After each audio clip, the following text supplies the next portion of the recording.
परम वीर्य की उपलब्धि से ब्रह्मचार्य फलित होता है। काटने दबाने से, शरीर को मिटाने से कोई कहीं नहीं पहुंचता। शरीर को जितना तुम स्वस्थ, सम्यक, संतुलित, शांत, ओजपूर्ण, ऊर्जा से भरा हुआ परिपूर्ण बना सको, उतनी ही सुगमता होगी, उतने ही तुम ऊपर जा सकोगे। जब भी काम वासना उठे तब जोर से श्वास को बाहर फेंकना, पेट को भीतर जाने देना।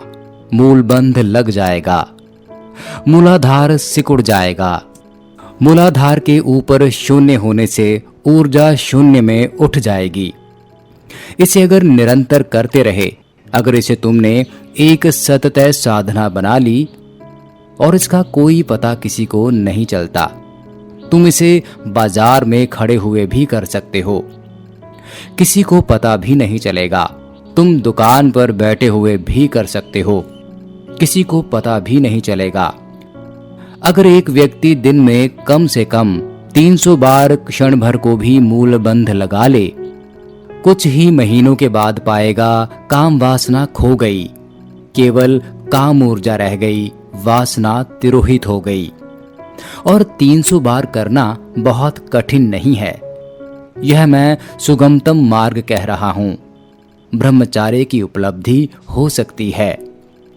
फिर और कठिन मार्ग हैं जिनके लिए सारा जीवन छोड़कर जाना पड़ेगा, पर इसकी कोई जरूरत नहीं है। यह मार्ग तो किसी को पता भी नहीं चलेगा कि कब तुमने श्वास बाहर फेंक दी। यह किसी को पता भी नहीं चलेगा कि कब तुमने श्वास बाहर फेंक दी। बाजार में, अपनी दुकान पर, कुर्सी पर, दफ्तर में बैठे हुए, तब तुमने चुपचाप अपने पेट को भीतर खींच लिया।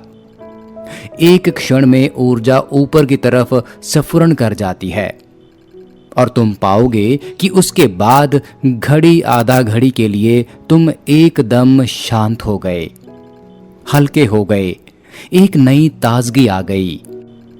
योग कोई आत्महत्या नहीं है, योग एक बड़ी गहन प्रक्रिया है। यह कला है और कदम कदम अगर तुम चलते रहो तो तुम्हारे भीतर सब छिपा है।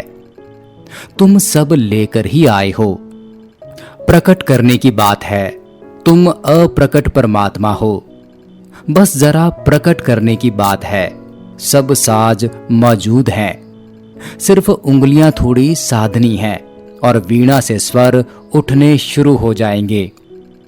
जैसे जैसे उंगलियां सधेंगी वैसे वैसे गहनतम संगीत पैदा होगा। और एक ऐसी घड़ी आती है कि वीणा की जरूरत भी नहीं रह जाती, उंगलियों की भी जरूरत नहीं रह जाती। तब परम संगीत सुनाई पड़ने लगता है जो चारों तरफ मौजूद है। सिर्फ तुम्हारे पास सुनने की क्षमता नहीं है। पूरा अस्तित्व उसकी गूंज से भरा है। उस गूंज को ही हमने ओंकार कहा है। ओम अस्तित्व की गूंज है। वह कोई शब्द नहीं है, ना कोई ध्वनि है, वह अनाहत नाद है। उसको कोई पैदा नहीं कर रहा, वह अस्तित्व के होने का ढंग है। जैसे पहाड़ से नदी बहती है तो कलकल का नाद होता है, जैसे पक्षी गीत गा रहे हैं, हवाएं निकलती हैं वृक्षों से तो सरसराहट पैदा होती है। अस्तित्व के होने का ढंग ओंकार है। उसको कोई पैदा नहीं कर रहा। उसके पैदा होने के लिए दो चीजों के आघात की जरूरत नहीं है, इसलिए अनाहत। ताली बजाओ, आहत नाद है। दो चीजें टकराती हैं तो ध्वनि पैदा हो जाती है। लेकिन ओंकार कोई टकराहट से नहीं पैदा हो रहा है, इसलिए ओंकार अद्वैत है। जो टकराहट से पैदा होगा उसमें तो दो की जरूरत है, लेकिन एक हाथ से ताली नहीं बजती और ओंकार एक हाथ की ताली है। जैन फकीर जापान में अपने शिष्यों को कहते हैं कि जाओ और खोजो कि एक हाथ की ताली कैसे बजती है। दरअसल वे ओंकार की खोज के लिए कह रहे हैं।